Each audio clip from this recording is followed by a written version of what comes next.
Today I have the Samsung Vibrant, also known as the Samsung Galaxy S for T-Mobile.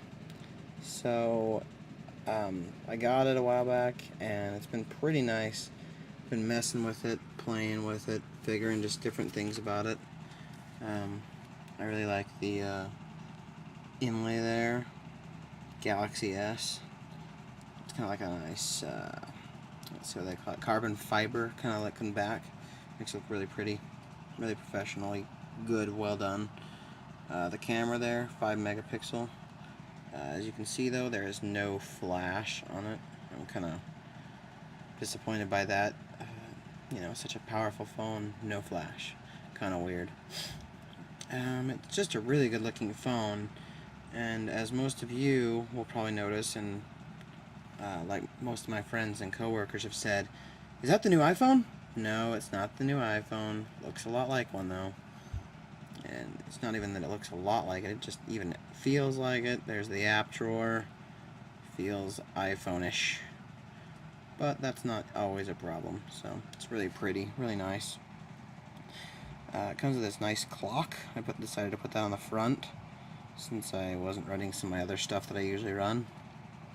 There's a camera button, you know, just because it's not got a dedicated camera button on the side. A little different. Kind of strange for a phone not to have a dedicated camera button, but I've kind of stated that issue before. It's just not one of my favorite things. This is a new widget.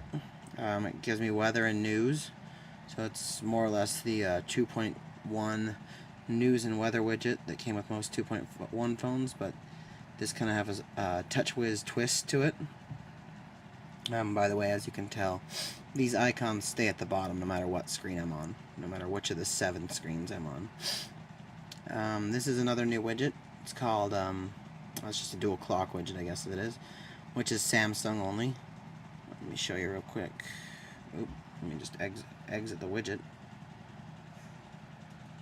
When I press and hold, there are Samsung widgets and there are Android widgets. The Android widgets is what you usually see. The Samsung widgets are, you know, obviously different. There's the AccuWeather clock, which is the clock that's on the front screen. Buddies now is a widget I'll show you later. Calendar clock, daily briefing, which is the weather and news widget I showed you. Days widget, dual clock I've shown you, feeds and updates, and the finance clock. So kind of cool that they've given us new widgets to choose from. There's Facebook and the YouTube widget, which is the old widget, not updated to the 2.2 that a lot of newer phones are seeing. There's some new apps. Comes with Slacker, comes with the Slims. That's the full movie of Avatar, not the game, but the full movie comes with that. Moba TV comes with the Kindle App.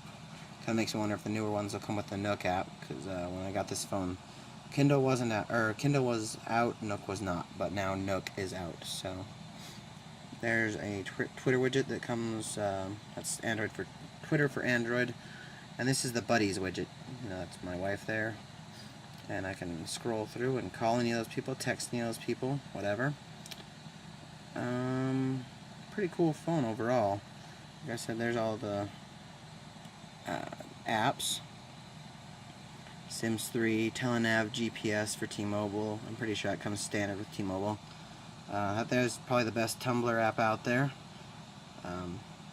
Go download it and then thank the developer for making a good Tumblr app. He keeps making it better and better.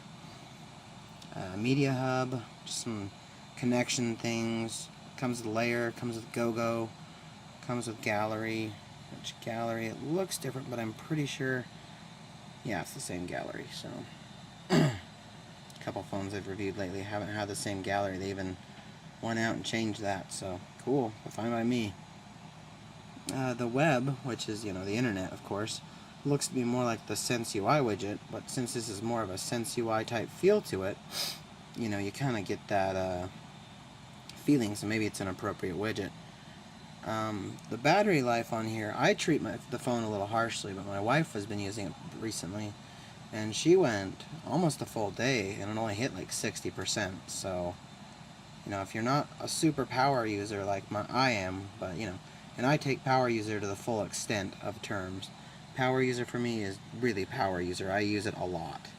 So, but like I said, my wife uses it, and she still uses it. She texts, she calls, she messages, answers Twitter, answers, voicemails, all that stuff, and she was still able to use it for a good full day. So it really is a good phone.